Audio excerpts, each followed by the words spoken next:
मौला करे अवां जी कायद मिठा हिफाजत हर मोड़ ते कयो प्या साईं असां जी क़यादत इस्लाम दीन जाई अवां खैर ख्वाबतुन जा ऐं मर्द शेर गाज़ी माली मिठे चमन जा मालिक रखी अवां में आहे वॾी शुजात हर मोड़ ते कयो प्या साईं असां जी क़यादत मौला करे अवां जी कायद मिठा हिफाजत हर मोड़ ते कयो प्या साईं असां जी क़यादत जंहिं जाइ ते रखो प्या पंहिंजा जे पेर साईं उन जाइ ते हुजन शल हर वक्त खैर साईं छो जो अवां जी क़यादत आहे वॾी सादत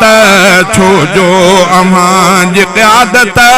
आहे वॾी सादत हर मोड़ ते कयो प्या साईं असां जी क़यादत मौला करे अवां जी कायद मिठा हिफाजत हर मोड़ ते कयो प्या साईं असां जी क़यादत हिन क़ौम खे सुजागी साईं सदा ॾियो था हर वक्त शींह वांगे बेखौफ थी गजो था घुर्जे पई अवां जी हिन क़ौम खे इमामत घुर्जे पई अवां जी हिन क़ौम खे इमामत हर मोड़ ते कयो प्या साईं असां जी क़यादत तो सां कुलो कुल्हे में आहे मिलायो राशिद तो सां कुलो कुल्हे में आहे मिलायो राशिद तो सां कुलो कुल्हे में आहे मिलायो राशिद हिन सिंध मंझ धाको आहे जमायो राशिद राशिद मिठे जी क़यादत भी आहे हिक करामत राशिद मिठे जी क़यादत भी आहे हिक करामत हर मोड़ ते कयो प्या साईं असां जी क़यादत सूबन बियन अंदर भी राशिद जियां बहादुर कायद थी कने क़यादत बणजे अवामी लीडर सूबन बियन अंदर भी राशिद जियां बहादुर कायद थी कने क़यादत बणजे अवामी लीडर दिल पो अवां जी ठरंदी हर हिकु कंदो हिमायत मौला करे अवां जी कायद मिठा हिफाजत सारा वली ऐं आलिम तालिब दुआ घुरन था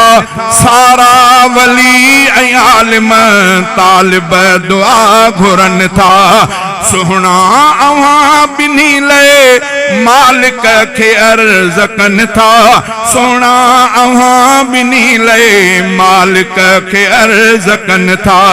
ऐं थी घुरे दुआऊं सारी सच्ची जमात मौला करे अवां जी कायद मिठा हिफाजत मौला करे अवां जी कायद मिठा हिफाजत हर मोड़ ते कयो प्या साईं असां जी क़यादत वोटन जो वक्त आहे सब था किताब चाहिने ही रंग भी अवां जी क़यादत करण जा आहिनि वोटन जो वक्त आहे सब था किताब चाहने ही रंग भी अवाजे क़यादत करण जा आहिनि थी बेट वई अभोरा थी तीर सां भी हालत थी बेट वई अभोरा थी तीर सां भी हालत मौला करे अमां जी क़ायद मिठा हिफ़ाज़त सायो रहे असां ते हर दम अवां जो साईं सायो रहे असां ते हर दम अवां जो साईं सायो रहे असां ते हर दम अवां जो साईं शहज़ादो आहे घुरंदो अहिड़ी दुआ सदाई प्यारो अवां जी क़यादत रब जी का इनायत प्यारो अवां जी क़यादत रब जी का इनायत हर मोड़ ते कयो प्या साईं असां जी क़यादत मौला करे अवां जी क़ायद मिठा हिफ़ाज़त हर मोड़ ते कयो प्या साईं असां जी क़यादत। आमीन यार।